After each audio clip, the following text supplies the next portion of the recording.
Hey, folks, and welcome into the monthly Facebook Live. This will probably be the first of two that I do during December. Of course, I'll probably do one later in the month for the holiday season. But this is a first monthly Facebook Live in December for Will's Fifth Course Special. I'm your host, Will Farlow, and I'm going to open with a surprise. So, as many of you know, I've been doing this podcast for a while. I started it December 21st of 2017 last year, and the 1 year anniversary is a week from tomorrow. So it'll be 8 days away from now, and I'm getting called for a shout out already.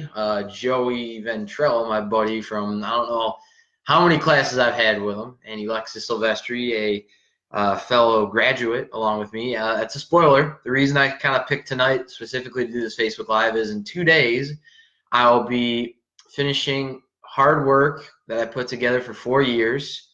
And this Saturday morning, I will be graduating from Illinois State University with a bachelor's degree in mass media in the School of Communication. So I'm very excited for that. And this is my last Facebook Live doing the show as a college student. So the show is going to be taking on some changes as I won't be able to enjoy Redbird Athletics as a fan in the student area, like when the games come up and everything. I'll be streaming it like all of you, on ESPN Plus or something, or ESPN3 or whichever games on which. But my point is, it's time for the show.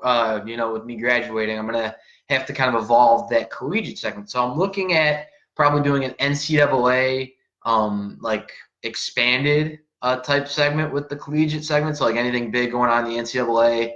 But I'm gonna put in a part on the show. It's going to be an added segment within that.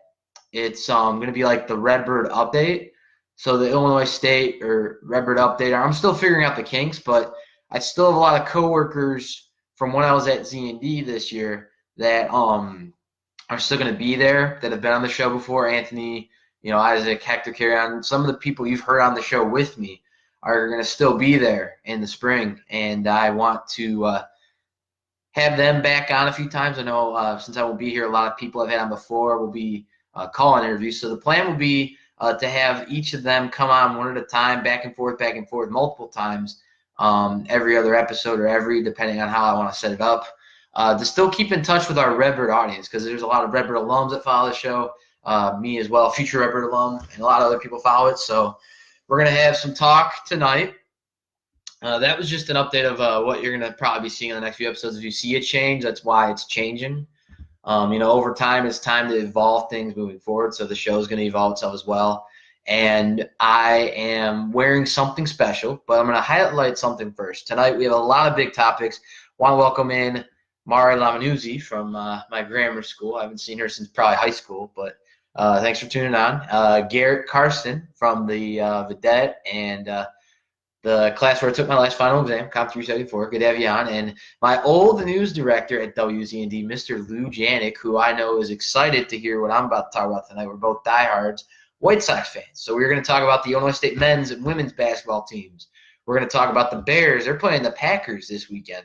So they're getting close to clinching a playoff spot, but the question will be, can they get closer to that against the Packers at home at Soldier Field? The last time those two teams played, Bears lost that close, controversial fan viewed 1-point loss to the Green Bay at Lambeau Field week 1.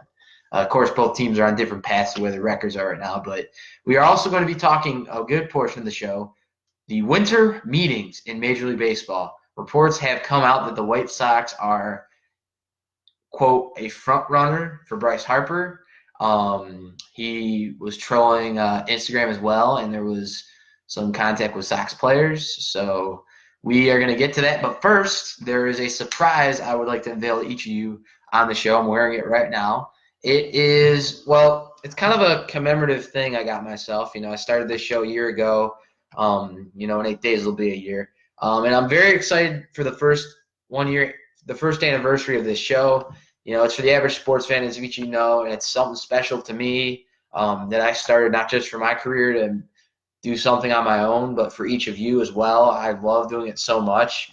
So we're going to plan to have the next episode next week when I'm back home in Lansing, starting my future after ISU.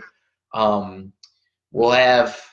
I'm still trying to get it together. I'm going to try and get my dad back on. He was the first co-host, so it'd be kind of cool to have him be the one on the anniversary show. But we're going to plan to do a special 1-year anniversary episode for that'll be episode 23.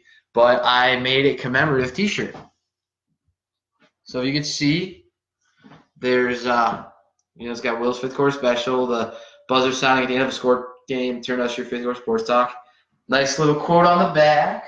You can see it's a little too far back, but that is the T-shirt. So we have a lot to talk about. So I know Lou's on. I know who's on right now. Lou, I know you want to talk a little Bryce Harper, maybe why we didn't get Joe Kelly or Jarice Familia. Leave some comments, man. And we have Zach Wilson from WZND joining us as well. So welcome, Zach. So we're going to start with the Illinois State basketball program, but we're going to have to go to the women's program first. We got to go ladies first. So. And I actually have a comment from Lou. So we're going to answer this question real quick, the first of the night. It's about the White Sox. And I'll answer the question, but then I'm going to touch on it more a little later after the basketball stuff. We'll finish with the Bears since they're closer on Sunday. Lou's saying reports said Tomey was present.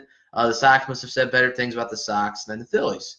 And, yeah, I actually had that thought too. So, like, as Lou's mentioning in his question here, and like I said, Lou, we appreciate the question. I know Zach, Sean, who just joined. Go ahead and leave some questions, about your respective teams. I know there's a few Cardinals fans on here and Cub fans, so we're going to talk about a lot of that stuff too. I can answer any of those questions you have as well. Obviously, there's enough teams in baseball to go around and talk about. And it was really interesting how they did that, bringing in Jim Tomey to the newer Hall of Famer that was part of the White Sox, the Cleveland Indians, and the Twins for a year, but the Philadelphia Phillies. And that was a really interesting thing to find out because, he's a very well-respected individual, very great personality. Obviously Rick Hahn and the front office know him a lot better after his playing days because he's been working, as an assistant and an ambassador to the general manager and the team. So who better to send than Jim Tomey and to go talk to Bryce. I read as well in a recent report from an expert analyst that they also met with him right before the winter meetings, and it's gonna come down between the Sox and the Phillies. But the way I'm thinking, I think the Sox are in play, and we're gonna talk about that a little more. But Lou, we appreciate that question. Please keep the questions coming, folks.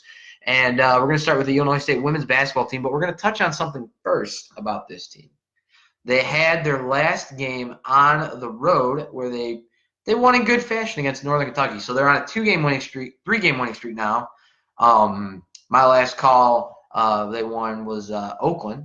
So it was my last play-by-play for women's basketball at the time. But they were coming off losses from Cleveland State, Butler, and Eastern Michigan. And, it's still early. They're still in non-conference play. They're about, I believe, January 4th. So they're about a good few weeks out of conference play. So the way they're going into non-conference play has been back and forth. They have a respectable 500 record at 4-4, but they're 3-0 at home, which is really important. The stifling part about this team right now is their 1-4 road record, so hopefully that'll improve in time for conference play because I believe they're opening against, at home. They'll have 2 games to start the conference season at home, UNI and Drake, but then they go on the road to Indiana State and Evansville, so we're going to have to see what happens on the road. But this last win, they had a newcomer. So this is after the Austin Peay game at home. They won 61-49. It was a little bit back and forth in that first half. It was a little sloppy, but they got it together. And TT Magic's been doing a really great job. I know I have class with Katrina Beck. I had a class, I just finished school stuff. So it was she was dealing with an ankle soreness or something, some type of injury, but she's a well-respected veteran on the team. Good veterans play through it if they can a little bit, if it's not too serious. And she did that for the Redbirds, so credit to Katrina Beck for doing that. And they had a newcomer. This is right after the victory. It came, on the campus out of nowhere 2 days later that the Illinois State Redbirds would be getting a new player, but we didn't expect where this new player was going to be coming from, as the Illinois State volleyball senior Lexi Wallen, who had playing experience in basketball in high school at St. Thomas More, where she's from in Champaign, playing volleyball as well. She joined the roster of the Illinois State women's basketball team. So now Lexi Wallen is playing Illinois State women's basketball the rest of the season, her senior year.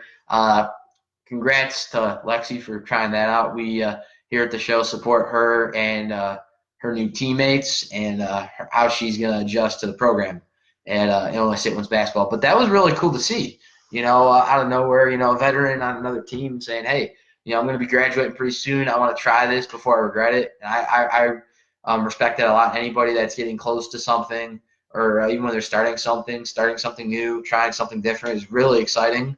So credit to her for that as well. It's a really good judgment call. But they're going to be coming up against Maryville. Now, Wallen didn't see a lot of playing time on the road against Northern Kentucky. She played, I believe, 3 minutes, correctly reading the scouting report, and only got 2 points. But Coach Gillespie gave her a lot of credit for that after the game because that's the thing the coach is going to be asked at the end of the game, in the post game when you have a new player on your roster, whether it's on the bench or starting in Wallen's case. And it was really cool, her response. I thought it was very well put. And she talked about how Wallen was still getting to learn the playbook. She just joined the team not too long ago, and she was still getting adjusted to the playbook, offense, and defense, her teammates. But it's still really cool for Wallen. She got a point, and they play Sunday. So they will be playing at home at 3:30 p.m. tip-off against the Maryville Saints.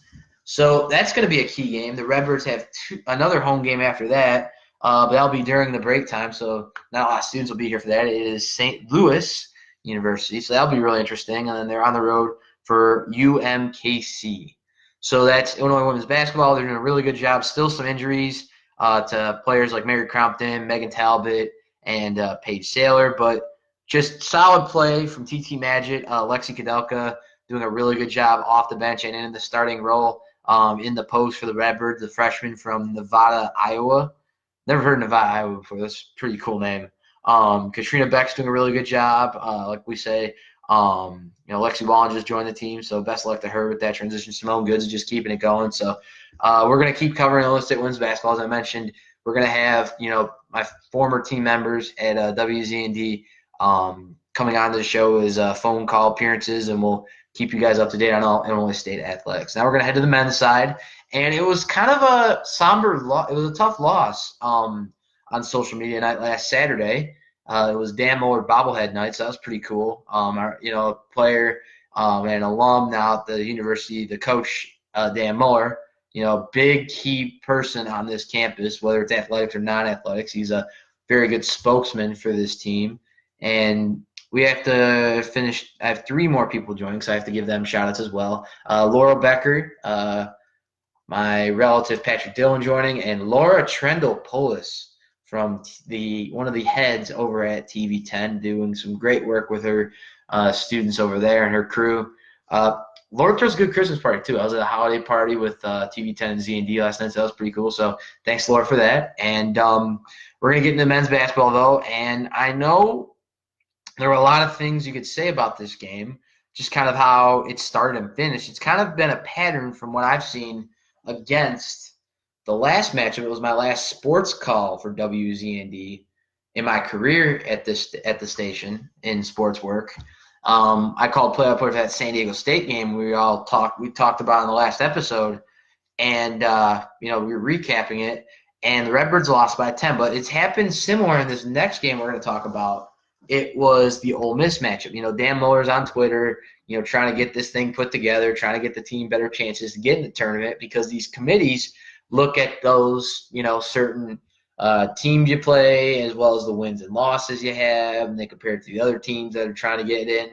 So this was a big game for the Redbirds, but the way I saw it, it started off great. We only lost by 7. So when you see that, you're like, okay, we only lost by 7. It's not too bad. But they didn't shoot as rough as the second half at San Diego State. Now, that's credit to when we played San Diego State. They played really good defense early on. They kept it consistent, which is really important with any good team. The Redbirds can do that as well, though. You start defense really good, but then you keep it consistent. You have that mentality, the positivity, the confidence going through.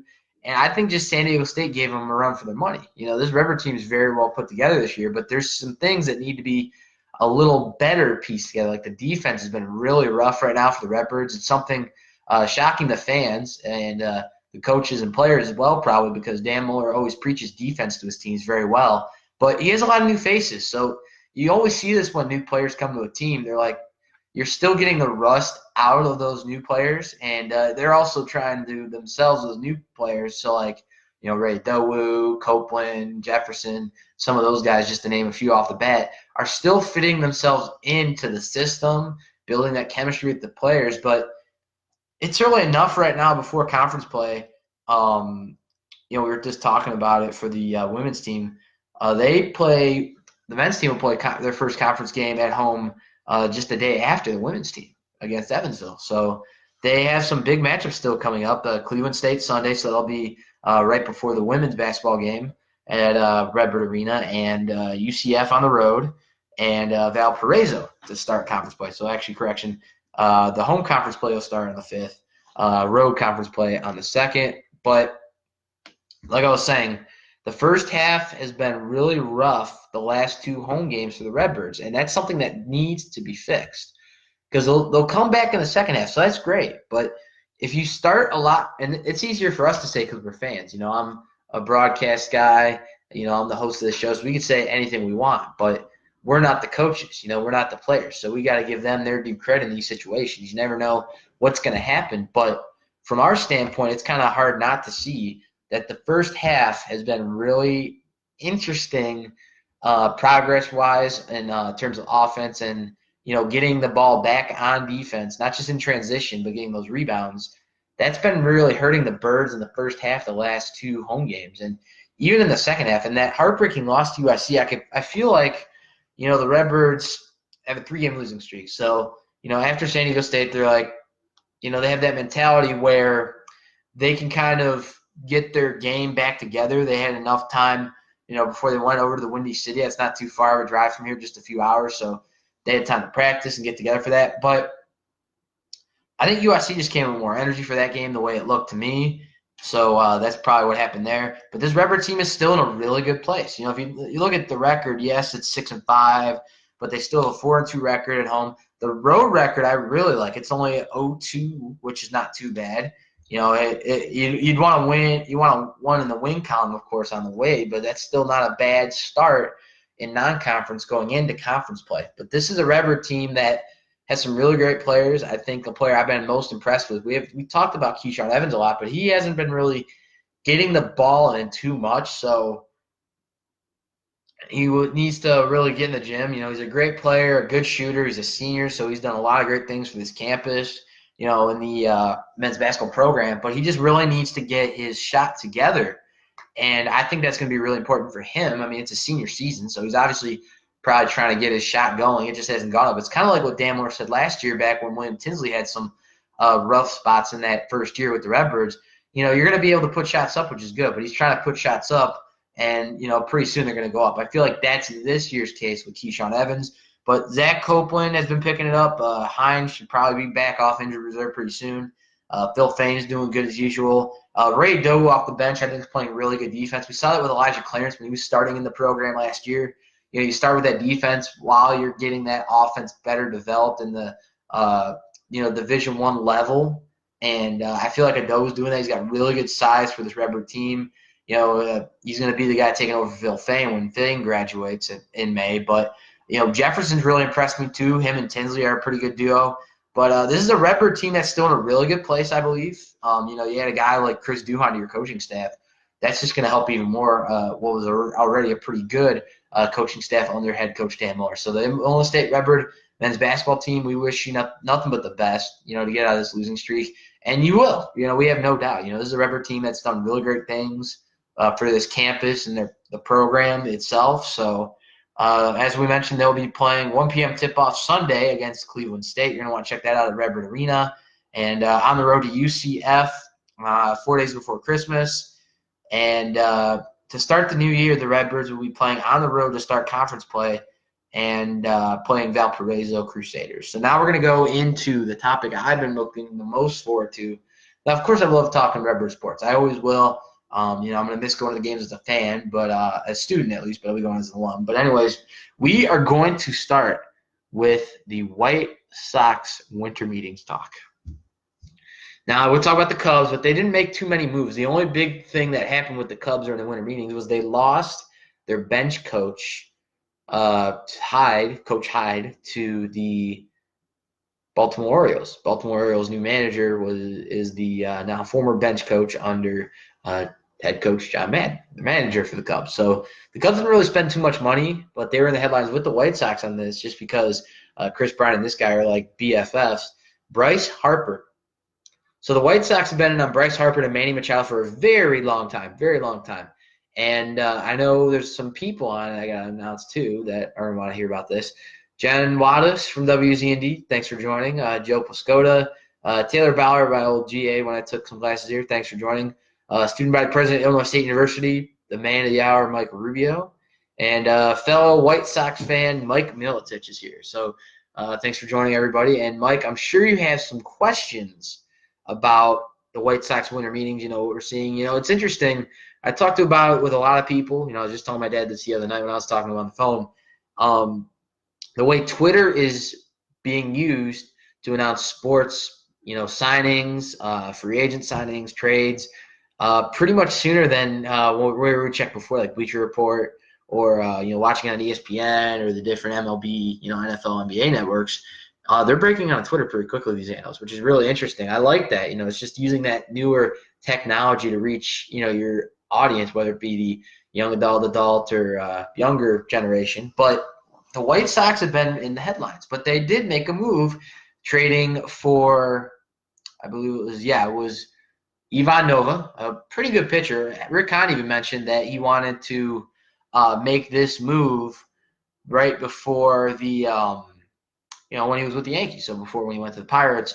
But I think it was a good move for the White Sox. You take a look at this guy, in Ivan Nova. He's got $9 million left in this year's contract, so that's going to happen. The White Sox have that payroll right now where they could take on these contracts, but they didn't give up too much. They gave up a lower-level pitcher and some international bonus pool money, so that's not a big give up on the White Sox part, which is probably helpful for them in that trade, though, because of that salary that Ivan Nova still had. So I really liked that move the White Sox made, though, because Nova's a good veteran. Rick Hahn talked about it.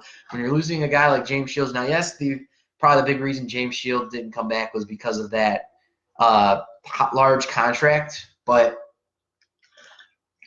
but in Ivan Nova, you have a veteran that $9 million is a lot less, more than like 15, 20 million type. So that's a lot help for the payroll White Sox even have. That's pretty large already, because they're saving for guys like Harper, Machado, Adam Ottavino, who they were in the rumors now recently they'd be getting, as of last night, they're in the talks.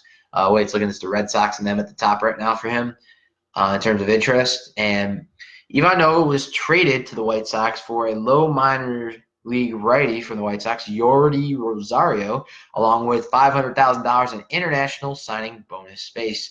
This is according to an article from the Pittsburgh Post-Gazette, courtesy of Bill Brink. So just looking at that deal, I think it was a really good move. Now, Neil Huntington is a GM that we're not always seeing make moves. I mean, he traded for Chris Archer, when the Pirates were looking like they're contending or trying to, but I think they're still in the mix the way that team is. They're not too bad. But I like Ivan Nova a lot. He's got a really good strike zone, the way he approaches the plate. He is going to be teaching a lot of these players, and they talked about it when he came over from Pittsburgh in this trade. Chuck Garfriend and some of the guys were talking about it on the Sox Talk podcast, and I heard it on MLB Network while, we're all watching the winter meetings in Vegas take place, streaming it, checking it out.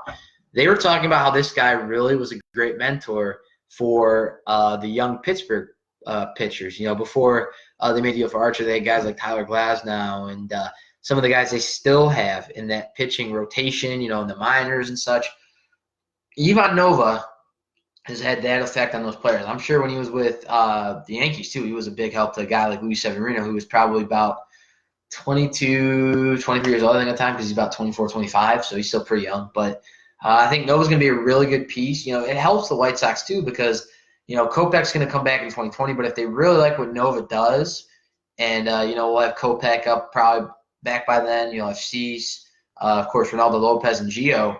You're looking at a guy in Ivan Nova, with Carlos Rodon, of course, but that could be maybe tradable, or you do a six-man rotation. We don't know what's going to happen. If Carlos Rodon doesn't stay, maybe the Sox make a trade or something. We don't know what's going to happen yet, but it's really exciting for this program.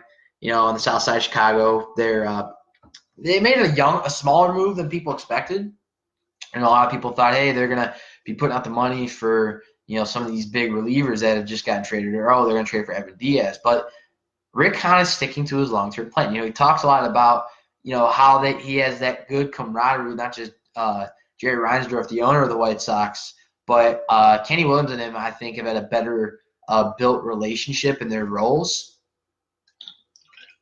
In terms of Kenny being the president now and Rick Hahn being the general manager. I feel like that was a really good decision years ago that the White Sox made for this team. And, good old Kenny Williams, oh boy, bringing in Brett Morel and Gordon Beckham and all that. And that Adam Dunn deal. But I think Rick Hahn's off to a great start. But we're going to take a look at some of these reports, and I'm going to be quoting the sources I'm reading it from, of course. And it was Chris Bowden from CBS Sports yesterday. He came out in a bit of a video format, and he talked about how the White Sox are being seen now as the front runner for Bryce Harper. And I think that's really interesting because, like we were talking about, the question I'm going to touch on again was from Lou Janik. He talked about – hang on, let me scroll up. So Lou Janik asked earlier, and I touched on it briefly, but I'm going to touch on it a little more now for Lou. Reports were saying Jim Thome was representing the Sox, must have said better things about the Sox and the Phillies. And that was actually something Lou, a fan on Twitter, talked about as well. So there was a fan on Twitter, Sox fan, and like I was talking about, the way they announce things on Twitter is really cool because – analysts like Ken Rosenthal, John Paul Morosi, John Heyman, and some of these well-known analysts in Major League Baseball, Jason Stark, Bob Nightingale, what they'll do is when they post this stuff, fans can, tweet and comment on it, or retweet it if they want to share it with somebody else. But it's really cool how these guys will still respond to them. They're taking time to respond to these fans or people that comment on it, which I think is really cool. I've commented on a few of these things too before. But I think it's really important to remember how much money the White Sox have, but not just that, but their approach. They have, and they talked about this after Chris Bowden made this his prediction and perspective on the Bryce Harper sweepstakes. The Sox are still on Machado, but I feel like Bryce, to me, is, I had some time to think about this before the winter meetings, in between my studying for finals ring like everyone else here at ISU, but you always think about what if you were the GM, and we did this on the last episode with James Kalianis on as the co-host last week, if you guys remember. We talked about what we want to see if we were Rick Hahn, what would we do with the team. But I think what the White Sox are doing is really great. Yes, they're going to still visit with Machado. They're keeping their options open. But I think it's important for Harper to come to the Sox more than Machado because, and I'm not dissing Machado from that whole Johnny Hustle thing. They had Adam Jones on the Sox Talk podcast not too long ago this week, and they talked about that, and he's like, Adam Jones was his old teammate, so he's saying, Machado wants to take that back. But that's why he's meeting with these teams. You got to show that he's not that guy. It was just a postseason thing. But I think it's important that Harper comes to the South Side because I think he's not just a really great player, but he's a left-handed bat. You have a guy in Yoan Moncada that can hit switch, and you have a lot of righties. You only have about one or two left-handed bats coming, with Palka and some of the other guys. You trade in Avias for Calamis. That's a left-handed bat out of your lineup you could have for next year on that 5-man roster. But you bring in a guy like Harper. You put him in the middle of the order when Eloy's ready to come up, probably about April, May, or even spring training. We don't know yet specifically. But he will be up with the team most of the year next year from what I can tell. You have an Eloy outfield with him. Probably Engel in center until Robert comes up or whatever guy the Sox bring in this offseason, whether it be a free agent or a low-level trade. We don't know that after Harper, what will happen if they even get Harper at the time. But putting Harper in right, Eloy in left long term, I think is really great. Those corner outfield positions are really important. But the Phillies are giving really good competition. And, after bringing in Gene Segura to play short in, Philadelphia, and then you sign a guy like Andrew McCutchen, a really good veteran and leader, who I actually predicted earlier in the episodes that would go to the Sox. But we're happy to see him go to a team like Philly where he's going to get some good playing time, some of the younger guys there. But I think it's really important that the White Sox stay on top of this thing with Bryce Harper. He's really great. I think it'd be exciting for the fans in Chicago to bring a lot of revenue to both baseball teams in the city if Bryce Harper and Chris Bryant were facing each other in the Crosstown Classic every year. I think that'd be really cool. Just not just as a baseball fan to see those two best friends against each other like that, but I think it'd be really cool. And shout out to my uncle John Easter, who is on all the way from Pennsylvania, joining the Facebook Live. So it's good to have you on. Uncle John, miss you. Fellow Redbird as well, an alum like I will be in 2 days. So good to have another Redbird on. Fritzy Flores and Kevin Schreiber from Lansing Public Works back in good old Lansing, Illinois, my hometown. Good to have you on, Schreiber. So we're talking about our White Sox, and there's a lot of other moves that are going to happen, obviously. You cut a guy, or you trade a guy, my correction. He's not on the roster anymore. That's why I said cut. Omar Narvaez is getting traded to the Seattle Mariners in a great move to get Alex Colomé, who I think is a really good arm for the bullpen, to join a good veteran like Nate Jones. But they're trying to add to that. The Sox were in on, from what we were hearing, Joe Kelly, who signed a 3-year deal with the Los Angeles Dodgers, and also they were in on Jeurys Familia, but Familia went back to his old team that he was with before the Oakland Athletics, and that is the New York Mets. So they're in on Adam Ottavino, who is from Colorado. He was part of that super bullpen the Rockies put so much money in. Brian Shaw, who used to be with the Indians. A lot of people remember Wade Davis from his days with Kansas City and with the Chicago Cubs. But it's really going to be interesting to see not just how much money he gets, but where he goes, because there are two teams right now, and there's still a lot of great relievers. A lot of players are still available in the bullpen. I'm surprised a guy like Andrew Miller hasn't signed yet, before guys like Joe Kelly. And now this is me bashing Joe Kelly or Familia. They're great players, good relievers. But we're talking about Andrew Miller. He's not just a great lefty. I'm sure the Sox are in on, if their chances don't go well with Ottavino, they're going to have him available. Cody Allen, who I think would be good to add because he used to play in the division. He would know those players pretty well against us. But the Sox have a lot of good options. They have a lot of good money. Rick Hahn and Kenny Williams have come out, and they haven't given away who they're going for specifically and how, but they've kind of showed the fans what we were hoping in a lot of these reports we've been hearing with Bryce Harper, Manny Machado. The Bryce Harper stuff is for real. The White Sox are in the lead for it right now, as far as I believe. I'm going to go with Chris Bowden on this one. I think that the Sox are the front runner. They talk about how Bryce Harper is really intrigued by this farm system, which is one of the best in baseball. And I think he's just excited to say, hey, in a few years, let's say I sign a good 10-year, $400 million deal with the White Sox. I get it started well on the South Side with some of the guys on the Major League team, mentor the youth during spring trainings the next year or two when these guys are still coming up. And we could have Nick Madrigal at second base, Moncada at third, Timmy at short, Yolmer as the bench player there, Abreu at first, Palka DH, an outfield of Robert, Eloy, and Bryce Harper. And, of course, Zach Collins and Seby Zavala manning the catcher spots, Collins starting, Zavala backup. But Harper can imagine that, a guy like Ricky Renteria that's a really good baseball mind. And, a lot of people talk in baseball, not just players and coaches, of course, but they have friends that'll know certain things. And they talked about this. I think this is a lot of good credit to Scott Boras as well, giving Bryce Harper so much research to go over. And Harper's been going over a ton of different things with these teams because and it shows how much he's not just taking serious the game of baseball and the way the business is done the right way. I commend him a lot for the way he's approaching that. I think it's really great because a lot of just players will just say, hey, I want to go to this team, and I'll sign that line, after we go through some of the stuff. But Harper's going into it in real good detail. He takes his future really serious in the game of baseball, and I think that's going to help the White Sox. They put a really good pitch together. You send a guy like Jim Thome over there to meet with Bryce in Las Vegas. way before the winter meetings. It was back in November 19th. So the Sox have really been doing their due diligence in this process. Then you're sending over another crew over there right before the winter meetings to meet with Bryce and Scott Boras. So the Sox are obviously at the top, I think, just due to their hard work in this process and what I think has been a really good rebuild for the team's future. And I wish the Sox nothing but the best of luck. I can't wait to see what will happen in terms of Bryce Harper, Machado, and what the team does the rest of the year. Obviously, we're going to get some more pieces. We might even get a Michael Brantley as a good plan B if we don't get a Bryce Harper and get Manny Machado. We don't know because we're not Rick Hahn or Kenny Williams or Reinsdorf. But I think it's going to be really exciting. Got to give a lot of credit to the White Sox front office and staff.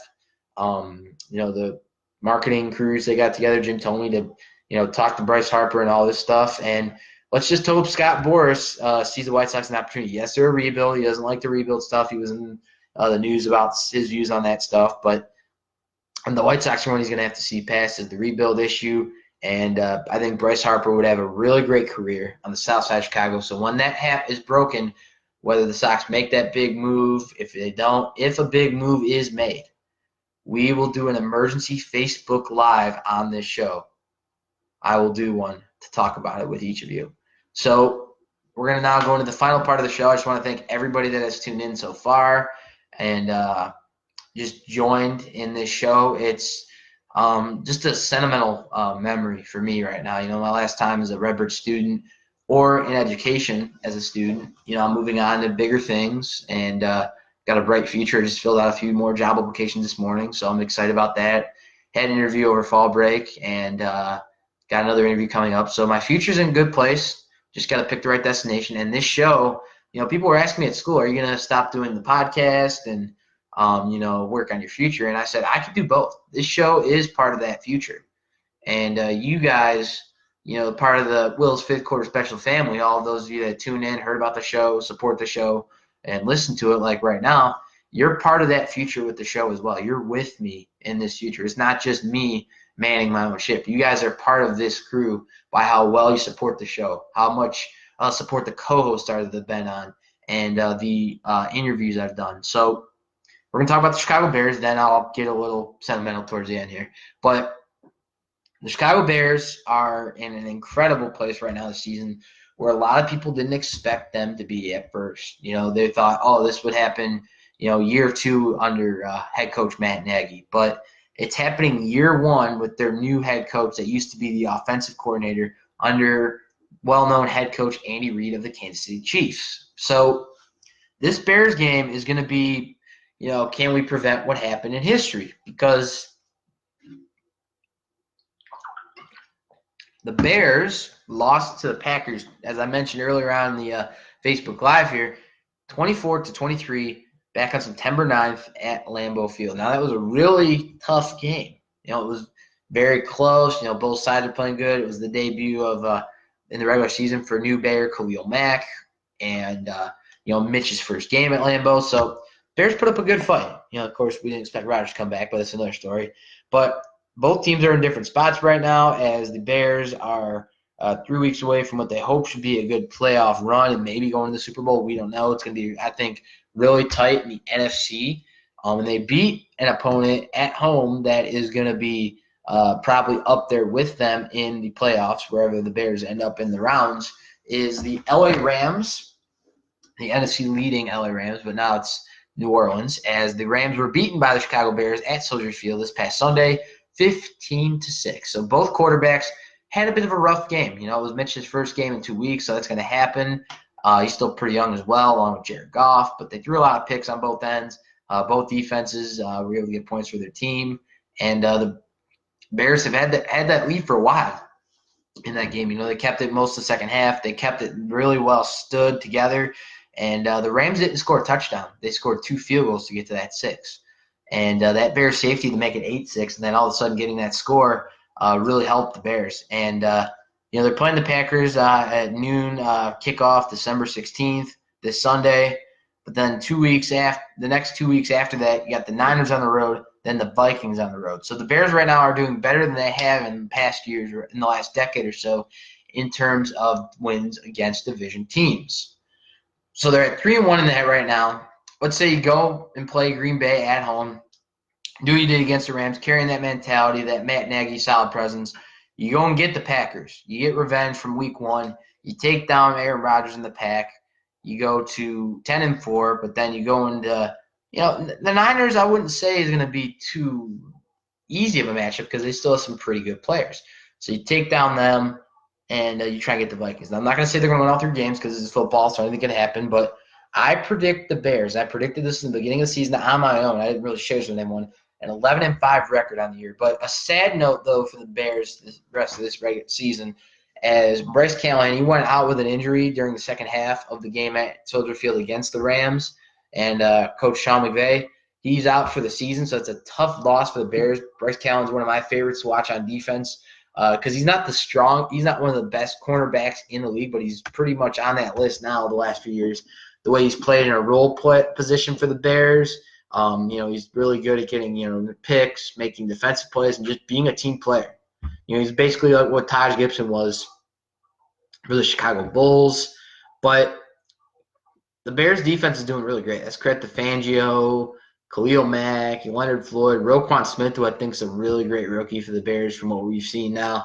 And we didn't think we'd see much from this year based on that whole contract thing and the preseason, but this offense and defense have a really great team together. Matt Nagy is the coach the Bears fans have been waiting for a long time because when we had guys like Dick Duran and, Lovie Smith was a well-known coach, under some of the more well-known, of course, Hallis and, some of the Dave Weinstadt. Ditka's the first one on that list either way with Hallis, Hallis, Ditka. But the Bears have a really great future, not just this year, but moving forward. This team is really young. They have guys like Eddie Goldman and Akeem Hicks under contract, and it's a good thing they signed Hicks when they did before this monster season he had because now I don't have to worry about more money to him in a contract after what they gave Khalil Mack, the 6 years, $141 million. So it's going to be really exciting for the Bears. I think this is a pretty big game. Rodgers is – it's going to be the first time the Bears and Packers are facing each other in this rivalry without Mike McCarthy. So that's going to be really interesting, in my opinion, on how the Bears approach the Packers, but how the Packers can respond to this Bears defense. Khalil Mack, some of the other players and everything. The offense of the Bears is a lot stronger built in chemistry. Tariq Cohen, Jordan Howard, with Mitch at the run game there, along with Trey Burton. I think Taylor Gabriel. Now, Allen Robinson's been developing great rapport with Mitch, but Taylor Gabriel obviously had more time in the preseason because of the injury Robinson was recovering from still from last year when he was back in Jacksonville with the Jaguars, is that ACL. So I think this Bears team will do really great against the Packers. My prediction will be, as we mentioned, it's a noon kickoff this Sunday, December 16th, against the Green Bay Packers at Soldier Field. So you're not gonna want to miss that one. I know I won't be. I'll watching it with my dad like the old days still. I'm looking forward to that. But that is a game I believe will be the Bears running it. I think for the most part. I think the Packers are going to do what they usually do. They try and start off really well and continue it. They'll make a comeback in the fourth like they did before. They're going to try and do that. But I think, in my opinion, this game is going to go to the Chicago Bears. As I mentioned, vengeance for that one lucky extra point the Packers had and to win by one there, 24-23. I think the Bears are going to pull out a win, 28-7. I think the Bears defense is going to hold the Packers to 7. And that's when you have prediction for the Bears. So that's a lot of the sports talk right now. But I just want to thank all of you. My time at Illinois State covering sports for WZND, each of you has been there while I'm doing this show covering ZND.